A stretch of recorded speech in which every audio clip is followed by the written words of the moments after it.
You, my friends, are just in time to Take a Shift, a revolutionary podcast hosted weekly by yours truly, Belinda and Catherine, that will literally alter the trajectory of your life. We're on a mission to listen, ignite, and transform, challenging ourselves and you, dear listener, to journey deeper and get uncomfortable. Discover what lies beyond those layers of fear, judgment, smallness, and everything else that's been getting in your way up until now. Choose to step into new possibilities and courageously wake up to the life you know you were meant to be living. So buckle up, Buttercup, summon your curiosity, and together, let's take a shift.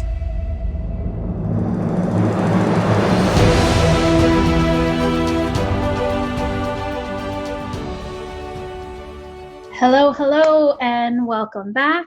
It's your hosts, Catherine Hart and Belinda Zilberman on the Take a Shift podcast. We're so glad you could be here today. And as it is the last Thursday of the month, we are going to be starting a series pretty much on a quarterly basis where we dive into one specific topic on a regular basis. And our first series that we decided to do is around conflict, specifically what we're calling reframing conflict. And this is what we're going to be talking about today. Catherine, anything you want to say before we jump in? No, I'm excited about this one. I love it. I think that our listeners are going to be like, oh, conflict. Okay, like that's something major. And I think by the end of this podcast, we're going to see and have a lot of new ways that we'll look at conflict and how we title it and really find some big tools for shifting our life and how we come through it. And I'm excited that you're going to bring this to life for this series. I think it's so needed and I can't wait to shift through it. So I'm excited. Awesome. So, for those who have been listening, and anyone who knows me, I sort of pride myself on being a person who jumps in, dives in, and swims around in the waters of conflict. And for decades, really probably for the first 3 decades I was on the planet, I resisted this. I got a lot of negative feedback in my life, and pretty much the message from other people was, Belinda, you create conflict.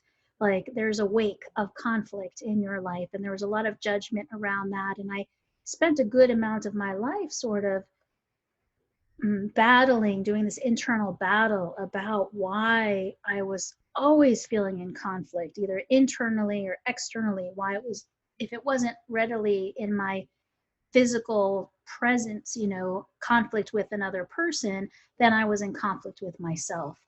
And there was definitely a moment in time, there probably were many, but one moment in time that I can really remember a shift around how I was perceiving conflict was when I was coming together with my second husband.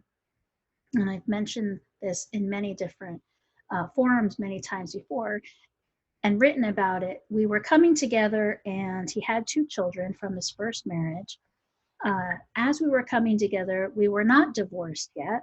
So that was already like, whoo, right? A new couple forming, not completing divorce yet, and having these 2 children. And he and I saying to each other, we're going to live this well. Like, we're going to figure it out. We're not sure how it's going to happen. And then going to a therapist who literally was a lovely, lovely man. And in one of the sessions we had with him, as we're trying to figure out how we're going to be this big, beautiful blended family, how all these relationships are just going to be amazing, and our kids are going to be amazing, and all of this, who said to us, kids into their 20s and 30s that he's had as patients still want mom and dad together. And there's going to be this sort of struggle and even this suffering. What we heard was they're doomed. I mean, to be honest, that's what we heard. They're doomed, you're doomed, make the best of it, but that's how it's going to be. And I remember when my to-be husband and I stepped out of that, we were shocked, frustrated. I don't think we went back after that. And then we went to the bookshelves in the bookstore to find some external reinforcement that we wouldn't be doomed, and that, something that felt so right for us to be doing, coming together as a couple and as a family, couldn't be so wrong. And in fact, we went to the bookstore and got a whole bunch of books off the bookshelf in the divorcing, blended family, raising stepchildren section, which reinforced that we were doomed and our children were doomed. Oh, God. And we were, basically setting ourselves up for a life of pain and suffering. Well, this was not acceptable to me, to say the least. This would have been 2001, 2002. And at that moment, it wouldn't be very long after that I was trained as a mediator to work with divorcing families, because I needed to get the education and the experience and a new context for how I was going to live this. Now, I was doing this on a professional level, but really the purpose was I need some salve for the wounds that was gaping that said, I'm doomed and my whole family is doomed. And what I discovered in that process for me, which perhaps this is just sort of how I was designed to exist on the planet, and why I went to law school, where everything is in the gray, I started understanding by getting formal training in mediation that life is gray. It is not black and white, meaning there is interpretation to everything. And I knew this at some level, but at that moment in time, I started being able to apply it to what I was living in my life, which was not just important, it was essential, because I was trying to sort of align like these choices I was making in my life with a future that I wanted to be really beautiful and full of happiness and well-being, while I was getting these messages that that wasn't possible. And I had to figure out like how can I have both? How can I make choices that may cause pain and may cause struggle? And of course they were. Like, kids were losing a quote unquote intact family. Mom and dad were not living together. Stepmom was stepping in, and all the changes that would happen. Like, I knew that that was going to be painful, but this idea that we were doomed, this idea that suffering was inevitable, that I couldn't stand. Pain I could handle, but inevitability of suffering, I couldn't. So I think that this whole idea of shifting the paradigm of conflict, I started to understand at that moment in time my sort of almost unconscious obsession with conflict. I could remember so many times early in my life being in conflict with people and situations and not having that kind of resistance that most people do, like, oh, conflict bad, avoid at all costs, right? Or, dive into that conflict, but then run away, or, whatever it was. For me, I wanted to be with it. And I, on some level, relished those opportunities to be in conflict with someone who was willing to be in conflict with me to get to the other end. Like, those resolved conflicts, those completed conflicts always were full of learning and insight and new ways of seeing a relationship and being in a relationship. But what was key was the willingness of the person I was in that conflict with to sit in it. So all of that is to say that this idea of reframing conflict is it's pretty simple, and it's complicated, right? It's simple because what it says is how we experience something, how we see something is almost more important than what the thing is. Meaning, we've talked about judgment on prior podcasts, and we see that what happens when we layer an experience with judgment, that our experience of it, it's almost like we can't experience the thing because we're having this relationship with judgment about the thing. Mhm. So this idea of reframing conflict is starting to create this spaciousness, this openness, this inquiry as to what this experience has to offer. How could we look at it differently to learn its lessons? What information does it want to give us? What's the purpose of it? And just starting to consider that conflict alongside of all the other experiences that we have as human beings is part of that landscape. How do we, it's really a question, right? How do we navigate when we're in resistance, when we're in judgment, when we're in conflict, when we're uncomfortable as part of a, a bigger picture called our life experiences, creating the possibility to experience all of it and stop looking at it as sort of black and white. Either I'm in conflict or I'm not, or conflict is bad, and non-conflict is good, right? And having it be so definite, right? So this is really today, I think, about starting a conversation about how we can start experiencing things that we have judged in the past as something good or bad, right or wrong, something to avoid or something to dive into. Well, wow. Let me take a breath. I love how you said, because I was in total resistance of even your comment about I'm willing to be in the pain, but I'm not willing to be in the suffering of it. And I'm not, like, when you said that, I was like, I'm not willing to be in either one. I'm in anesthesia. We don't do pain, right? And I sure, as a human being, don't want to be in freaking suffering.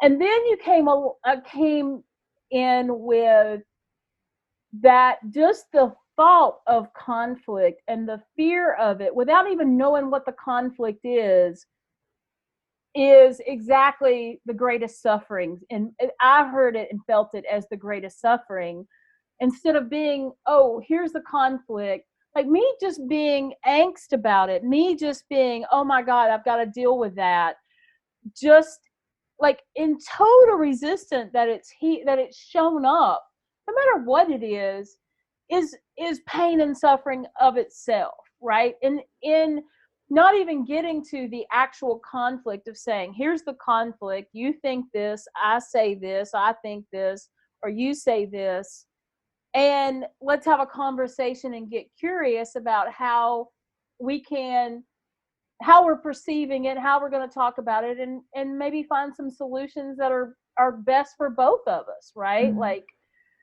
so I think just in the mere, just saying the word conflict and then you say pain and suffering is enough for me to go, oh, take a deep breath, because you've been immersed in this.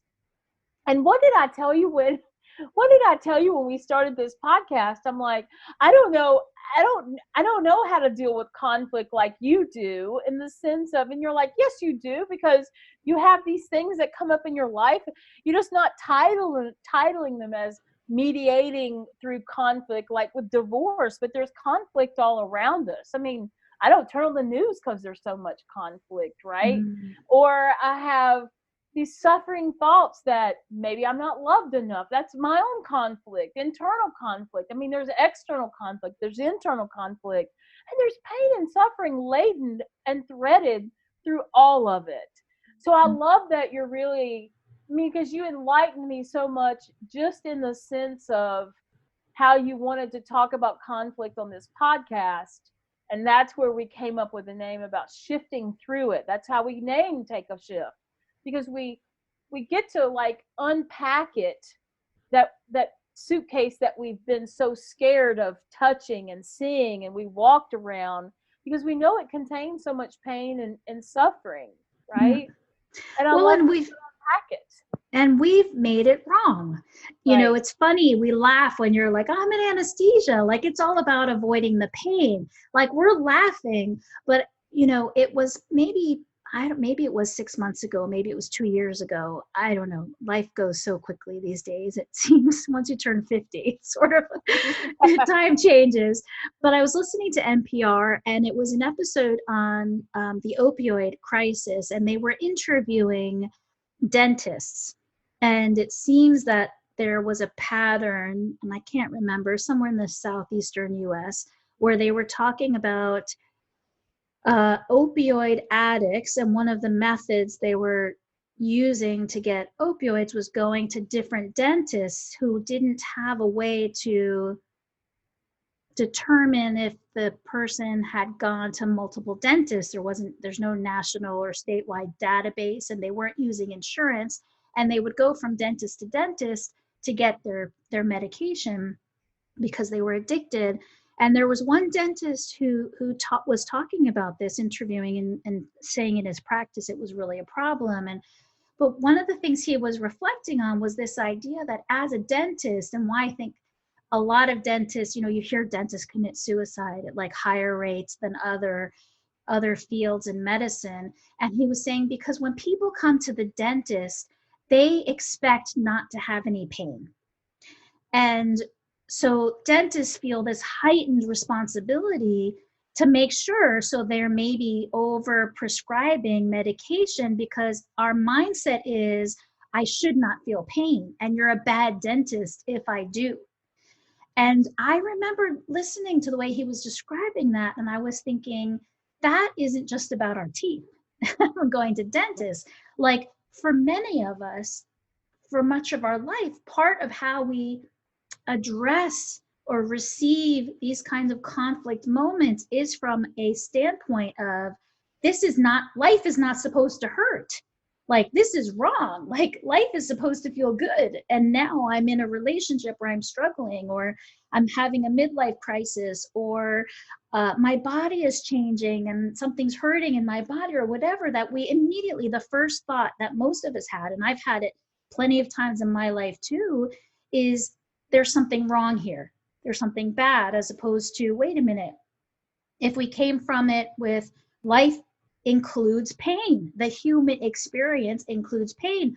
Another, shifting of that paradigm for me happened when a friend who's a chiropractor here in Portland was talking one day about how the birthing process is actually painful. Like it is the idea that the child is coming from this womb, right? This safe, loving, fluid filled, space, and comes out into this cold, dry air, light. And when that child has that first cry, like on some level, that super sensitive being that's just left this environment in the womb, coming into being out of the womb, and the separation, the physical and the emotional separation, and I'm going to say spiritual, from the mother on all these levels is painful. Now, is it painful like if we broke our arm kind of pain? Well, I don't know. I don't know that any of us can remember that experience of coming from the mother's womb into being outside and separate from the mother. But when he said that it was a painful journey, it really struck me like we're born into an experience that we're actually not acknowledging as simply, we wouldn't judge that. We would simply say that's being born. That's right. So why then would we judge a lifetime then of other experiences? Why would we judge a lifetime of other experiences as wrong because they are painful or uncomfortable? If there are certain things like, do we judge someone in pain when someone dies? No, because we say that's normal. Of course you're feeling pain. Someone died. But then we have all these experiences in between where we're judging. Does that make sense? Well, yes, of course. And I could do a whole podcast on the trauma of birth.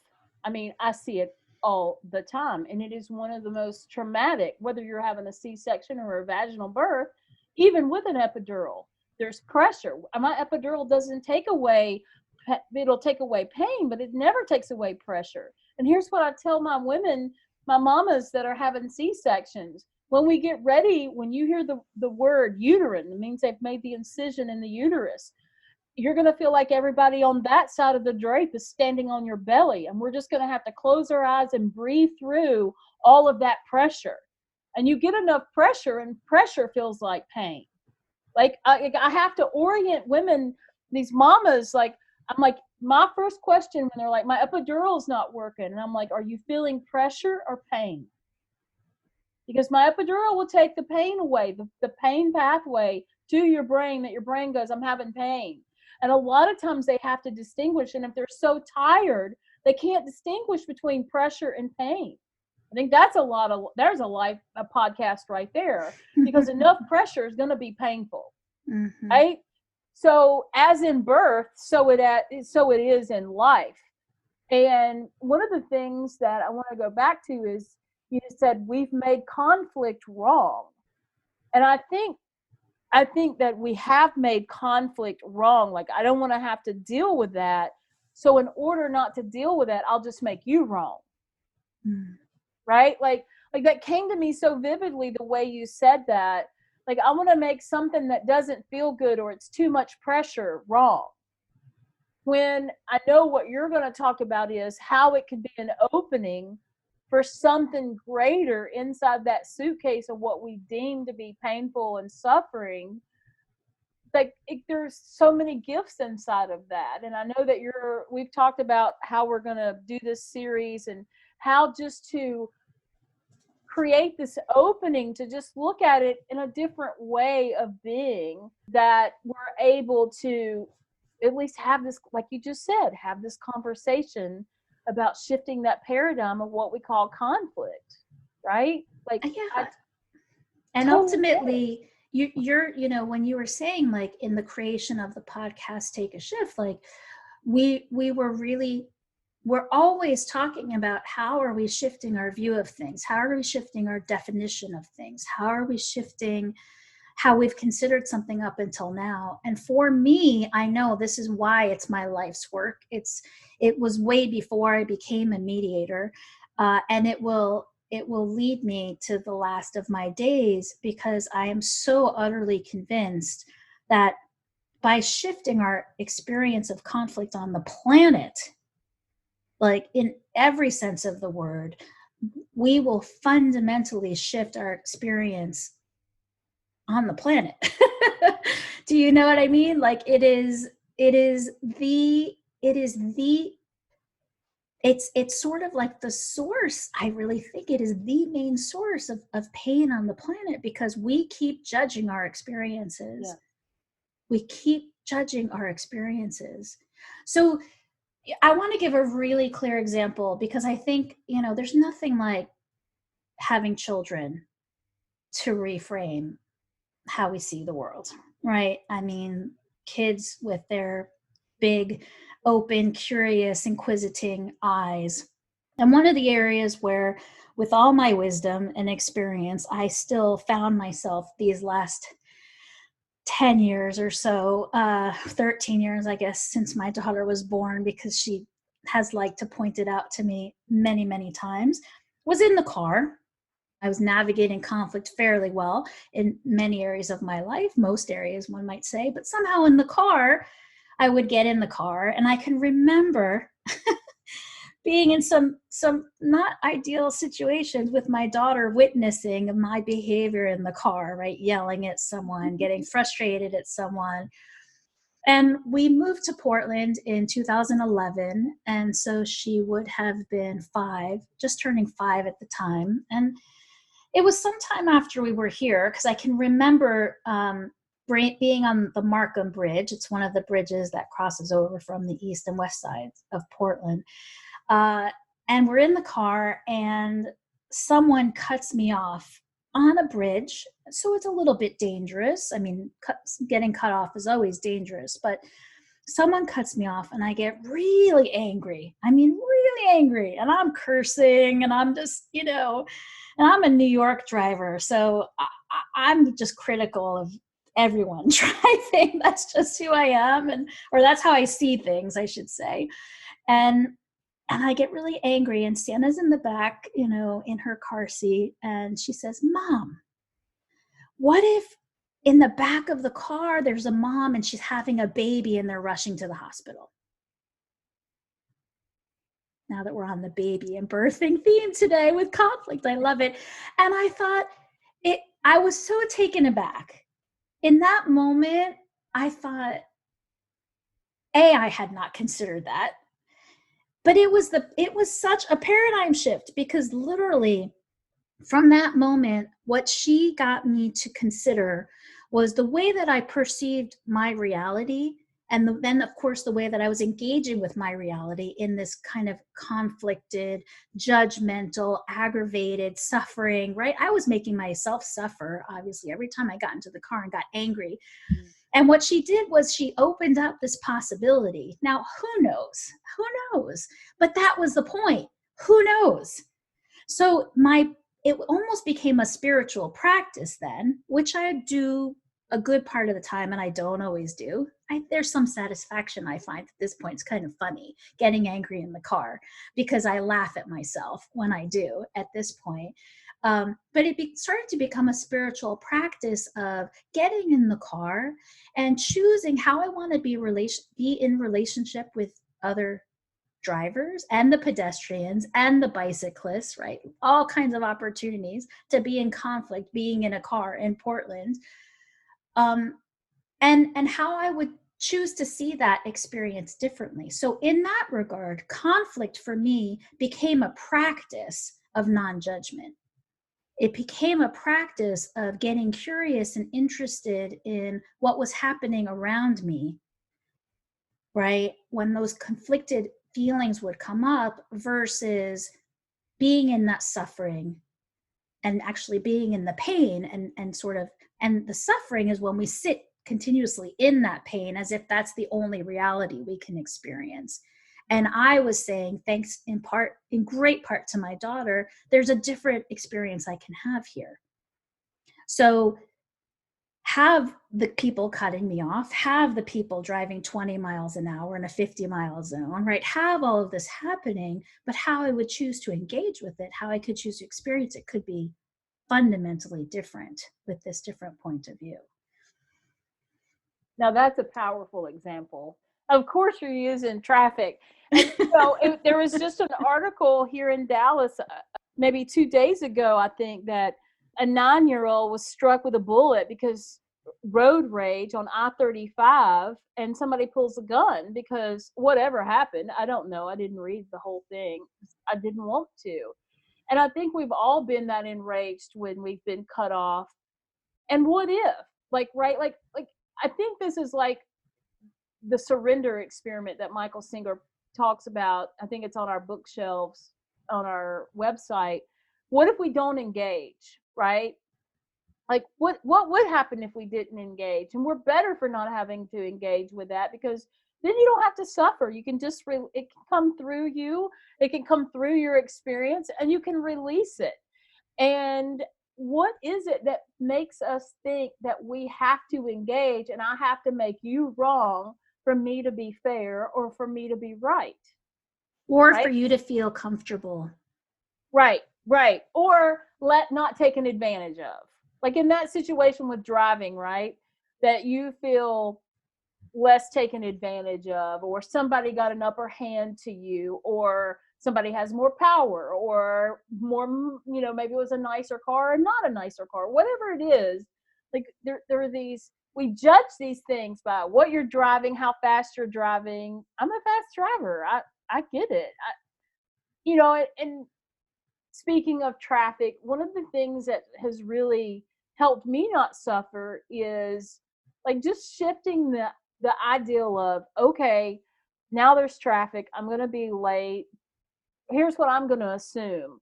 I'm going to give the assumption that the universe is protecting me from something down the road, that had I not do I not have this traffic, I could be in a wreck down the road if I wasn't stalled here. So I'm going to assume this is for my well-being, to be right here in this moment, and I'm not going to suffer by getting angry or fingering or blowing my horn or whatever people do in the middle of the conflict of traffic. We're just going to use that as you've started off with. And just the possibility that I'm being safe because I'm being held back. Mm-hmm. I mean, really, right? Like being in Mm-hmm. traffic, you're being held back. But I choose to see it as I'm being safe, and I'll I'll I'll choose this path, and I'm not going to be in suffering and get all angst about it and mad about it because I can't change it anyway. Mm-hmm. I think we've talked about this before about what if you miss that flight on 9/11, right? What if you miss what if like when you missed your flight last week, like I was like there's something greater. Was there any aircraft devastation that night? No. But we're going to say you missed that flight. The airlines deemed it not able to fly, and you had to rearrange your schedule, stay in a hotel that wasn't your choosing. You had an early morning flight. You didn't get to sleep that night because you know try your different time zones, and now this is, and it was so much, right? And then the weather wasn't conducive, and was there any air catastrophe? No. Could there have been if you made that flight and the airline had chosen to make that flight? We don't know that. But we're going to assume you were safe because this is the thing the way it is. And you just made the choice to make the best situation of it, right? Absolutely. And I remember we spoke briefly on the phone that night, and you said something to me like, you're handling this so well, or, something like this. And I remembered thinking, here's an example, such a great and very recent example. And as mindful as I am about this, I don't always choose this way, but there was an opportunity to go down two paths, right? One opportunity was to go and be a victim of the situation and get angry at the airline and get angry at the crew and get angry at life and sort of like really resist what was happening and maybe feel right.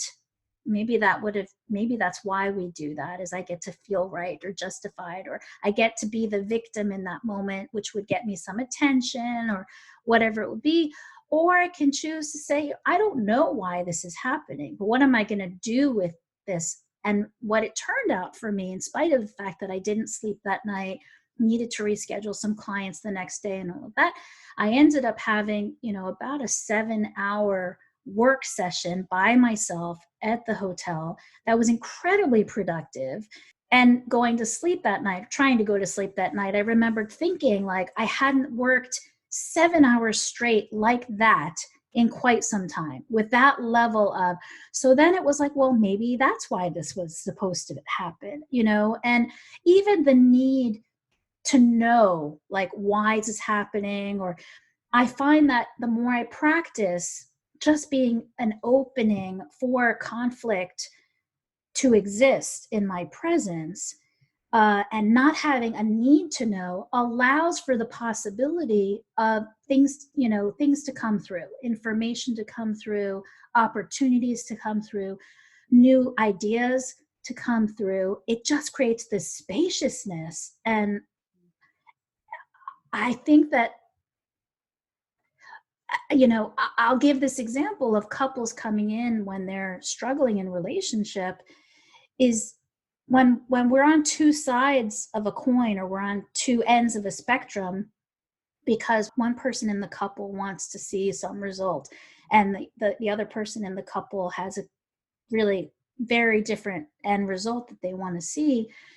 If they stay stuck in that, pointing the finger, sitting in that conflict, not willing to kind of get curious and create spaciousness, there's no possibility for a third result. It's one or the other. And for the couples who stay stuck in that place, the only place they can go is court, right? They're going to end up with lawyers. They're going to end up in court. And guess what? A judge is then going to say what it is. Versus when we start creating some spaciousness, when we start getting curious, when we start asking questions that will lead to kind of the underlying motivations and thoughts and feelings around the conflict, what ends up happening is we start softening. I love using that word. We start softening, and a third choice or a series of other possibilities becomes available. And oftentimes I will hear people say, thanks to the conflict itself, it required us to do a certain amount of work to get to what we really wanted, to get to what was really needed. And if we hadn't had that conflict and been willing to sit in it, we might not have ever reached a solution that was far greater than any one that we could have reached from the place that we were standing before. And so I look at it as like, life is like this big salad bowl. It's like this big salad bowl, and it has things in it we love. You may love lettuce, and you may love croutons, and you may love tomatoes, and life also will then have radishes and pickles or peanuts or whatever it is in your salad that you don't love.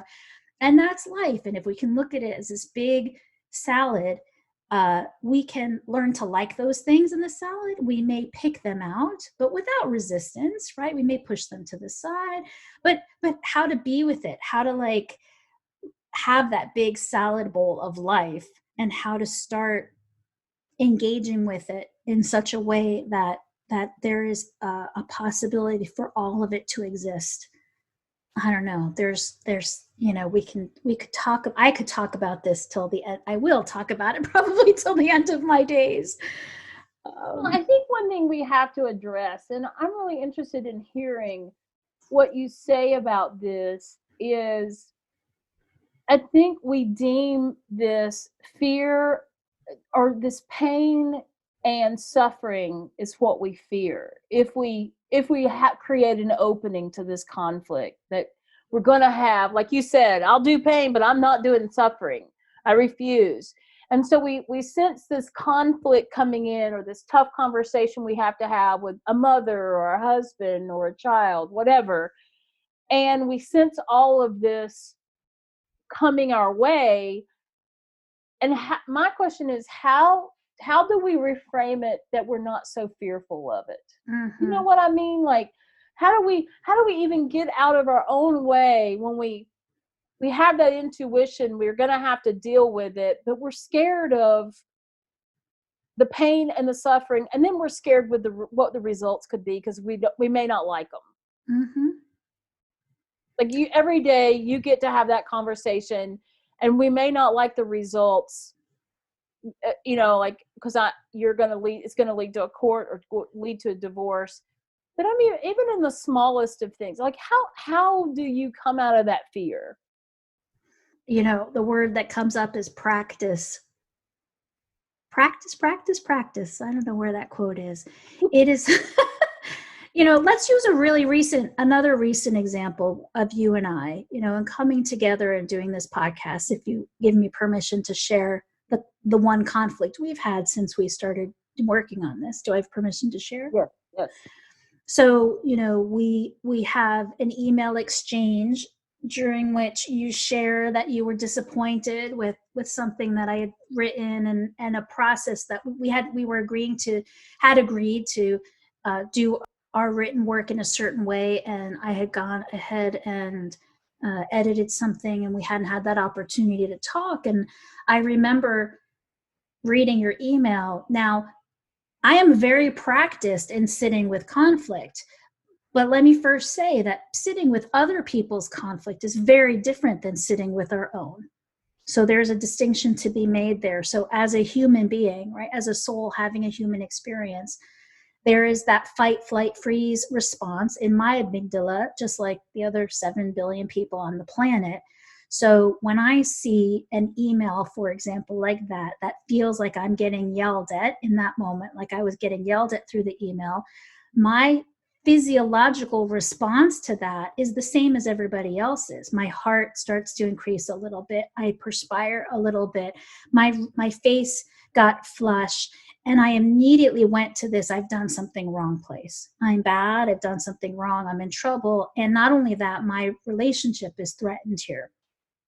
So that's when we have to pause, right? This is the moment, like, this is probably why We have heard so many experts out there talk about that 5 or 10 second pause when we're confronted with someone about a situation, or when we read an email or a text, because what the pause allows us to do is breathe and work through, at least a little bit, that physiological response that is happening. And until we have done that enough times in our lifetime, uh, we will continue. I mean, some people, it's like, right, it's so automatic, and they so automatically go into reaction mode that they don't get that chance to even see where they are. So they don't feel like they're in control of their reactions. And right, they're just operating from that fear place. So they're either fighting, flighting, or fleeing.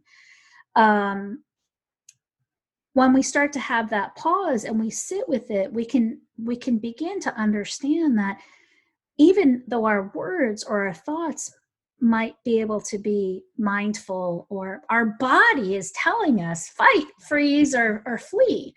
So I think that's part of it. I mean, if there was one thing that I could say in my own practice and for other people to practice, it would be that 10 seconds. I mean, ultimately, if you could have it be minutes or even an hour, that probably would be even more ideal. But just that 10 seconds to like let that flood of emotions and resistance and fear go through us, so we can actually feel it without doing anything or saying anything, is probably 90% Right. there, you know? Well, so what I'm hearing is there's an indication coming on. There's the flashers are going off. We'll stay with the car, right? The flashers, the hazards are going off because you're having these emotions. You're having this physiological response. Your face is getting red, your heart's beating faster, your ears are ringing, whatever it is, right, that you're feeling. And you're having, like, that's your indicator, right? Like, because I call it the adrenals are squirting, right? Like, you laugh about that, but like that is exactly that primitive response that you talk about, fight, flight, or freeze. And a lot of times people have a tendency to fight. That was mine, like to say, not no, but hell no, whatever that is, or freeze and do nothing, right? Like, people have these tendencies, and I think everybody could say right now exactly which one they are. Mm-hmm. Like, because that's just kind of like in your DNA. But I think that pause is, like, we could do a whole podcast called The Pause, and maybe we should, in the sense of, I don't think there's enough pause in this world right now for what's going on around us. And I certainly know, speaking from my own self, there's not enough pause going on in my response. Now, I'm not so reactionary as I used to be, thank goodness, as I grow me. And even in my response, I would like more pause Mm-hmm. in situations, in my ability to respond, react, and to understand exactly what's going on, right? Like, I had to come, and we're going to use that instance about our conflict. I had to understand what you were dealing with, right? Like, I had to understand, you were honest enough with me, and where you said, this is what I'm feeling, blah blah blah. And we had a conversation on the phone then about what you were feeling, and I could really sense what you were feeling because I felt it a million times myself, Mm. right? Different situation, but it's all the same.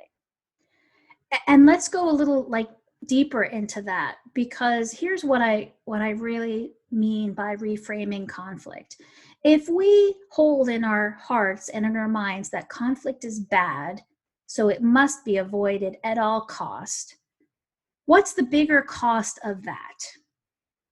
Meaning, in this one specific example, it was a small, one, we could say it was a misunderstanding, we could say it was a miscommunication, and that would be one level of the discussion about this conflict. But the really the juice of this, and I'm going to say that every conflict holds juice, was that our willingness to not go into the fight, flight, freeze, but go into discussion and curiosity and inquiry and be uncomfortable on a phone call after that. What it allowed, I mean, I remember the floodgates opening. I mean, I, at one point in that conversation, was sobbing. And the insight that came to me was how vulnerable I was in deepening our relationship and how much I had to look at trust in friendship and just relationship in general by us making this commitment to each other. And that one little email that we could have said was about 1,000 other things ultimately opened up this possibility, this doorway into a deeper understanding of myself in relationship.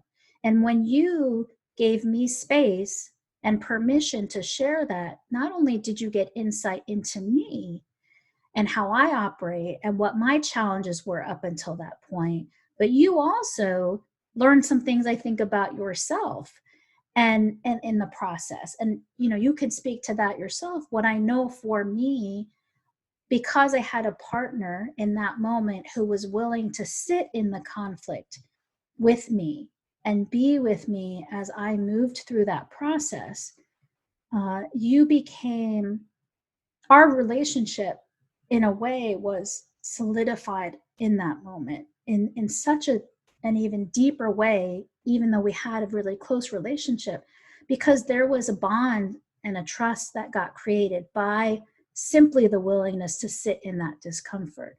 And that's what I'm talking about when we say reframing conflict. Like, there are just going to be moments in life where this invitation becomes available to us. And saying it's an invitation that we can choose to accept or not is a reframing. Does In and that of make itself. sense? Of That's course. right. And I love how you call that the invitation, in the sense of, I'll speak to that aspect of our conflict, because we would not be where we are today, even though we had a very deep relationship. We would not be where we are today had it not been for that conflict. And I think in the softening and the understanding, like there's so much beauty in finding the to understand, and then for you to feel understood, if I may, right? Like you finally were able to say, here's why I'm seeing it like this, just understand me. And I'm like, okay, I understand why you feel like that. I get it, because I felt like that a million times on other subjects. I get it, no matter what it is. Like to have an understanding and to be understood, and that trust to come through that, like unbelievable. Like we could never have dreamt it to be if we had to say how we wanted to see it, right? Like you just, it, 1 plus 1 is not 2 in those situations when you lean into trying to understand the other aspect or the other person, or what the invitation might be for you in having this experience called conflict, Mm-hmm. in light of, it may be painful, it may be a lot of suffering. I think what came to me while you were talking is a lot of people, and I don't know that I'm one of these people. I'm sure I am, just because I'm human to a lot of degree. And I see it in anesthesia a lot.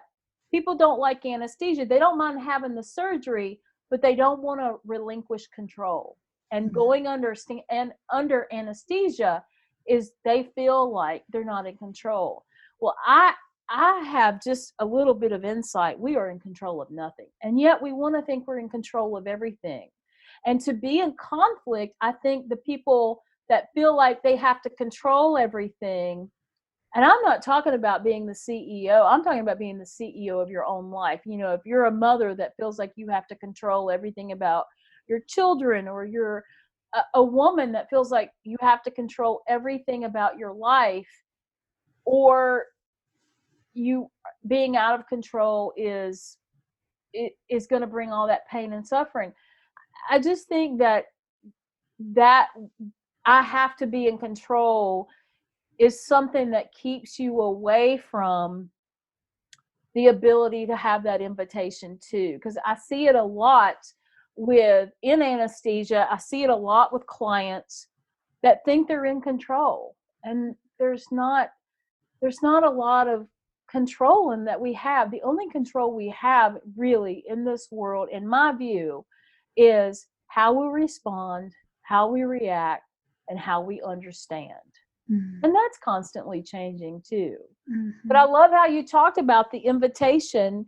And if you're one of those people that is always in control, that's an illusion, sadly. That's it. I mean, it really is. That was one of my earliest one of the earliest things that I learned in my 20s when I started spending time in these experiential education environments. When literally, I want to say within the first hour of the first workshop that I attended post law school, as I was definitely trying to get some sense of control over what's my life going to be, where am I going to work, how am I going to make my money, who am I going to be in a relationship, where am I going to live, etc. And within that first hour, the facilitator said, here's what I'm going to teach you. You're in survival mode if you're trying to look good, trying to be right, or trying to be in control. And in survival mode, the only thing you can do is survive.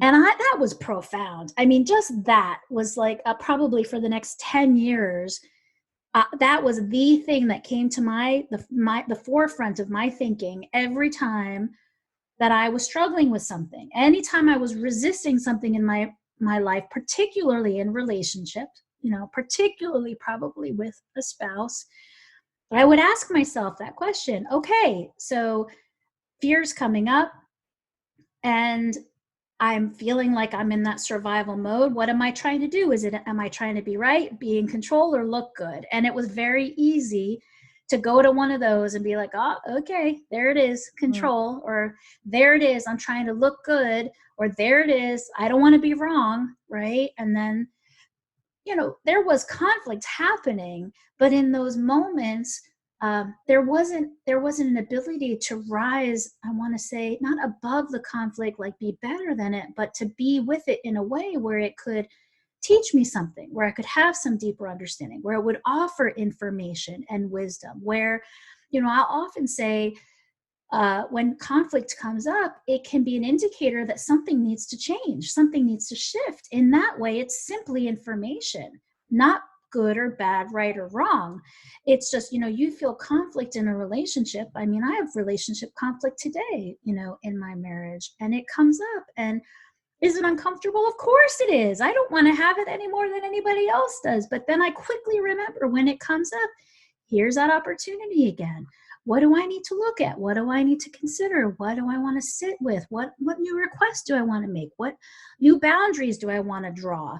And it could be just a myriad of things. But as soon as I move past the resistance to what's showing up in my space and remember to reframe the conflict as information, as healing, as time to shift into some other way of engaging or doing something in my life, then it just simply presents opportunity and choice, right? I always can go back to the old way of dealing with conflict, judge others, judge myself, and I'm a fighter, like you mentioned. My amygdala is going to go into fight every single time, and I'll dive in there.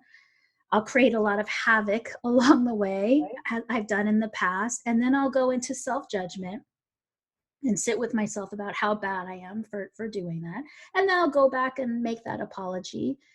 And, there was another trainer who had said, every time you operate from that place, right? It doesn't have to be just the fighters out there. It's the fleers and the freezers too. Right. When you don't embrace that conflict, when you don't face it, when you don't discover and get curious around it, it's like a fence, a white picket fence, and the unresolved conflict, or the way that we've handled it in a way that doesn't serve, is like putting a nail in the fence.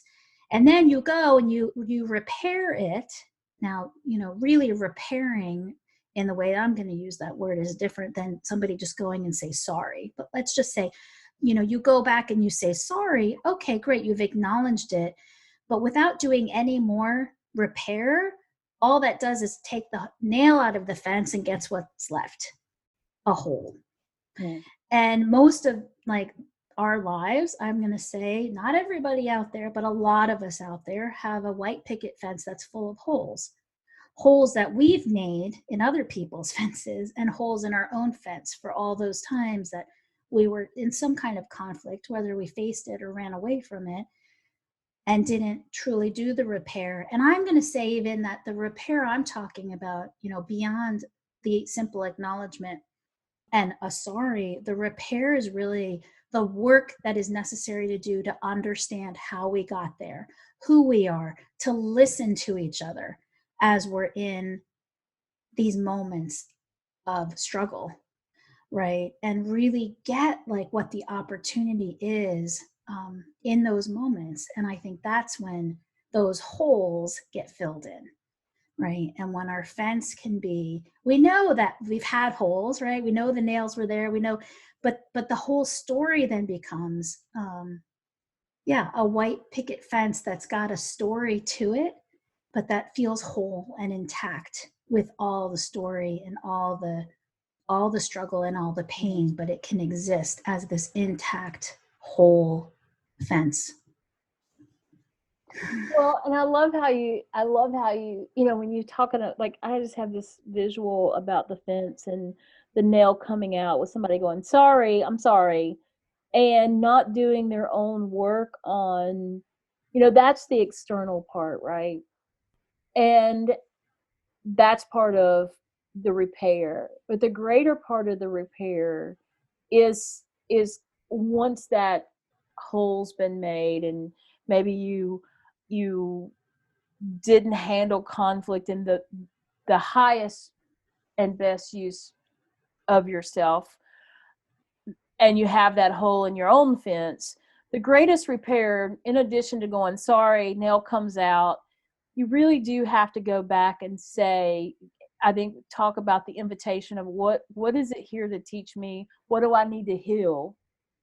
Right? Like, what is it in me that's so reactive? What is it in me that is a fleer? What is it in me that I freeze? What is the fear?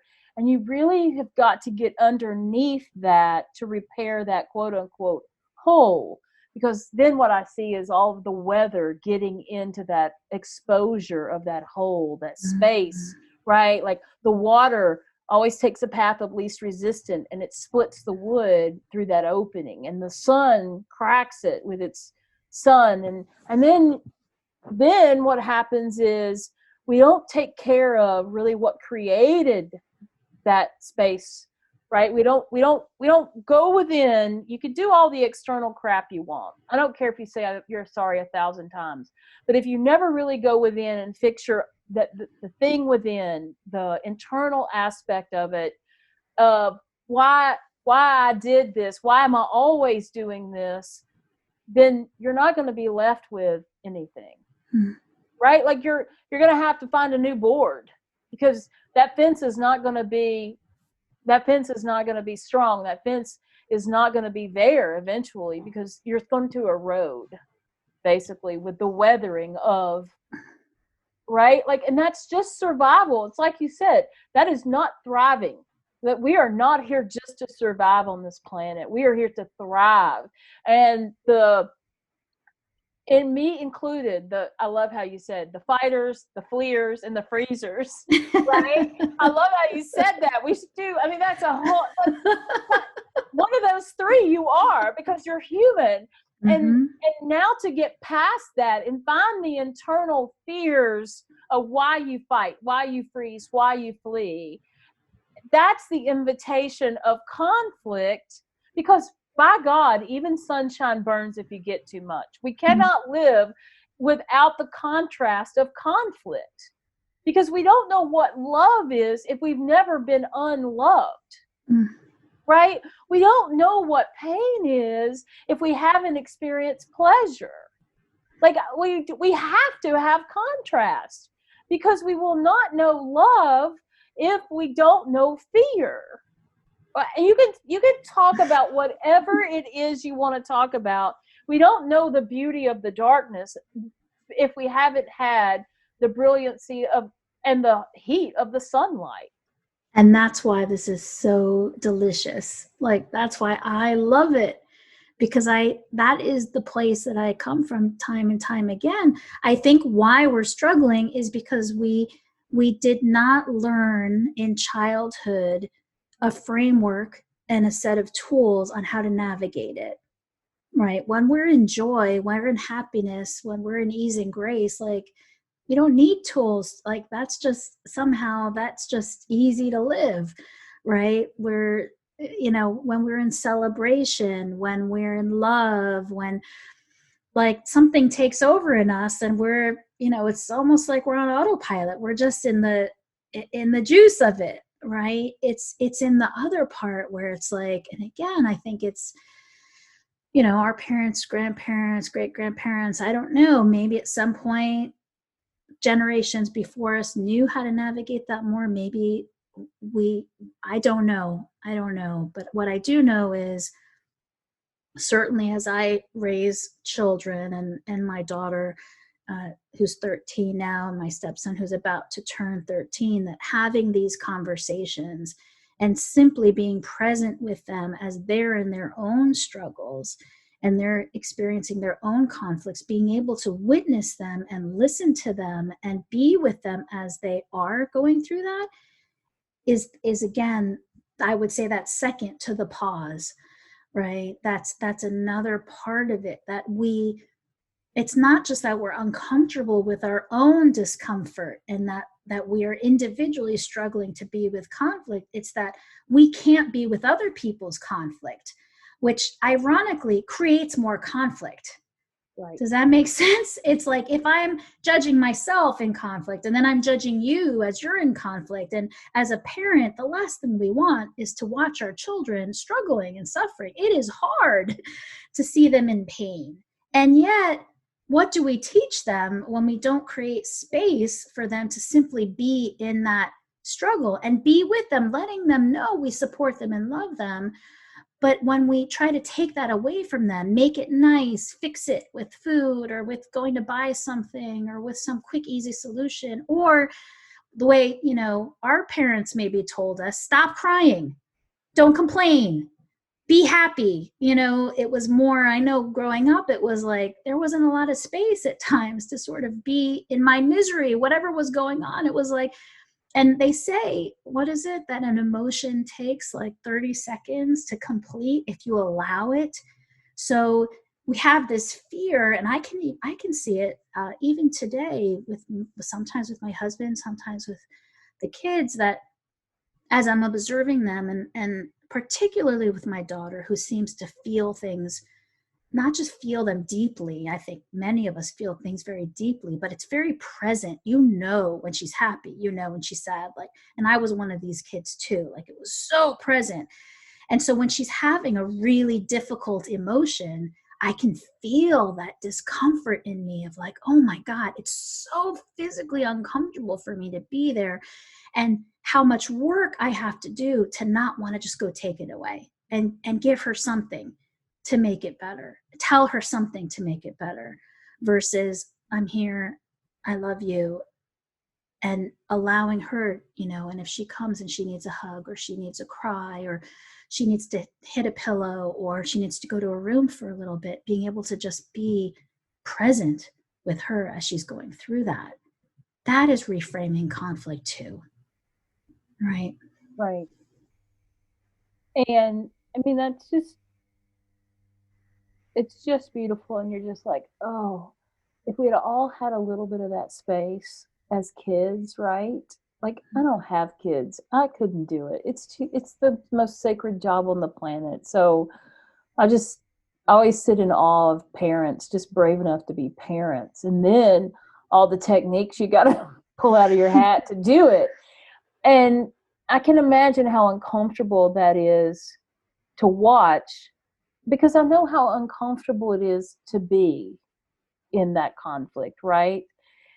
And I think if anything on this podcast about the reframing of that is if you could just find the moment, the moment of pause when you start having those emotions, when you start having this that primitive response of what we calling fight, flight, or freeze, and you just had that pause and could say, "What are you here to teach me?" or "What are you here to what am I? What are you here to let me learn?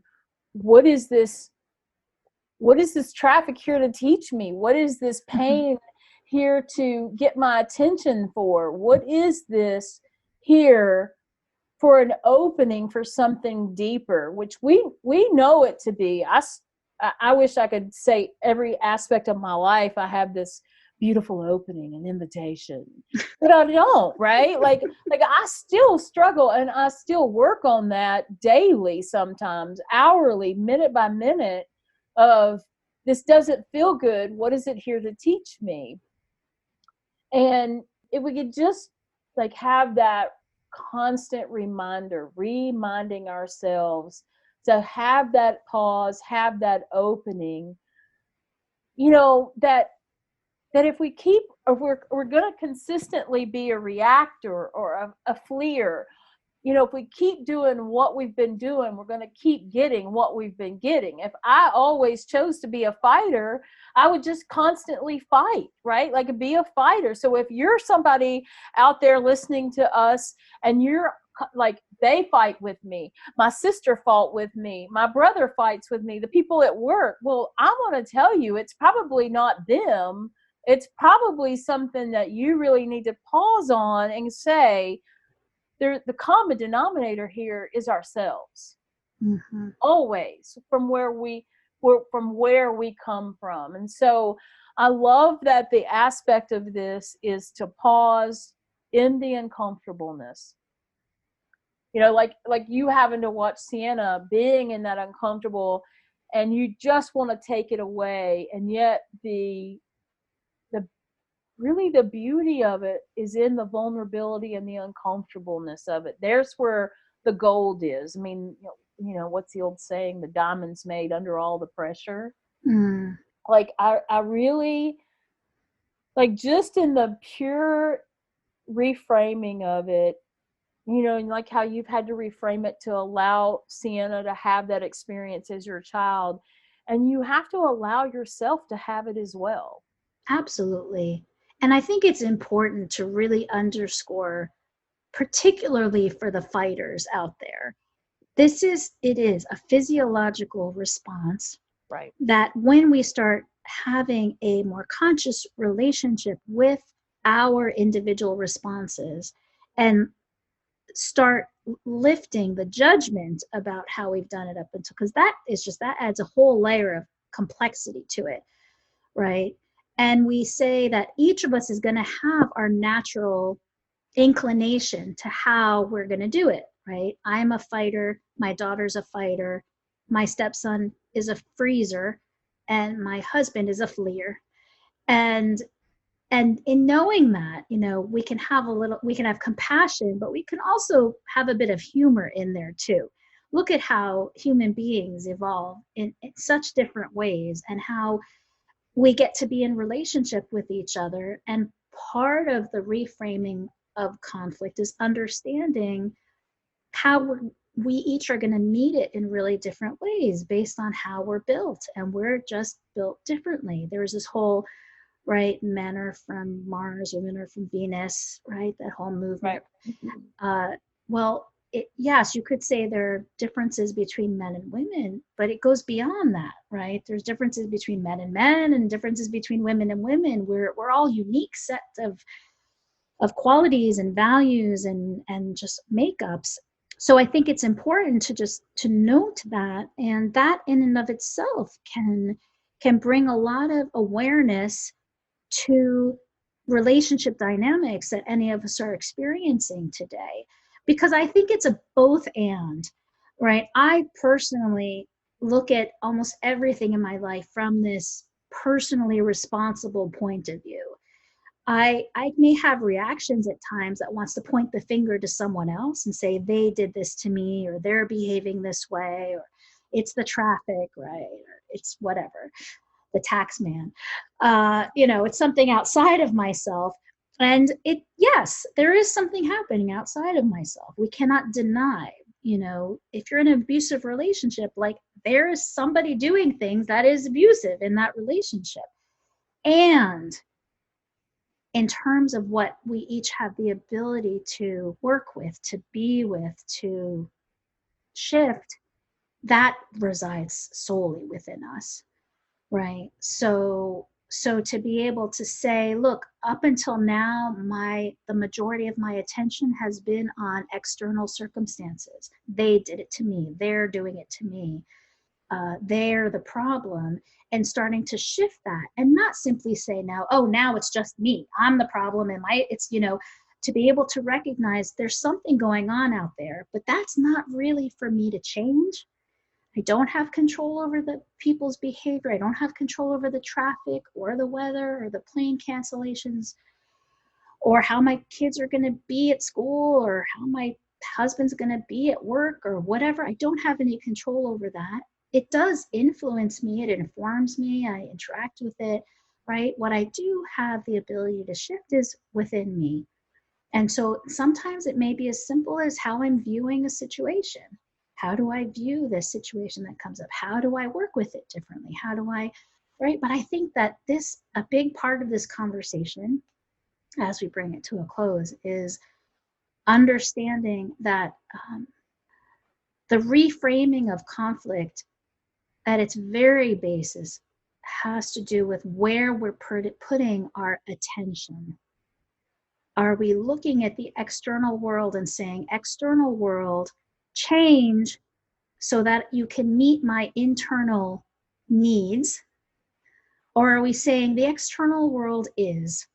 Sometimes we like it, sometimes we don't, sometimes it's comfortable, sometimes it's not. My internal world, however, is something with which I have every possibility and ability to shift. And as I shift that internal world, as I shift how I see the world, as I shift how I choose to experience what I'm experiencing, I will actually start to see changes in my external world. And at the end game to me, as I was thinking about this podcast in particular, but also podcasts we've talked about around listening, I was thinking, why are we here? I'm always thinking this, like, why are human beings on the planet? Like, what was this big experiment? Like, it's one of the questions I probably for 30, 40 years, I think about this. Not just, it used to be, why am I here? And what's my purpose? Right. But as I've matured and gotten older, it's been more like, what is this whole thing? And I was thinking this morning, like, what if it was to simply experience? Like to simply experience love, hate, all those dichotomies and those extremes that you talked about earlier, to see the distinctions between them, to simply experience. What if that's what it is? Or what if we just play with that for a little while? How would we see our life differently? How would we experience it differently? How would things that used to bother us not bother us anymore? Because we would simply be looking at it from, that's an interesting experience. I'm curious about that. I'd like to try doing something differently here. Right? So for today, for me,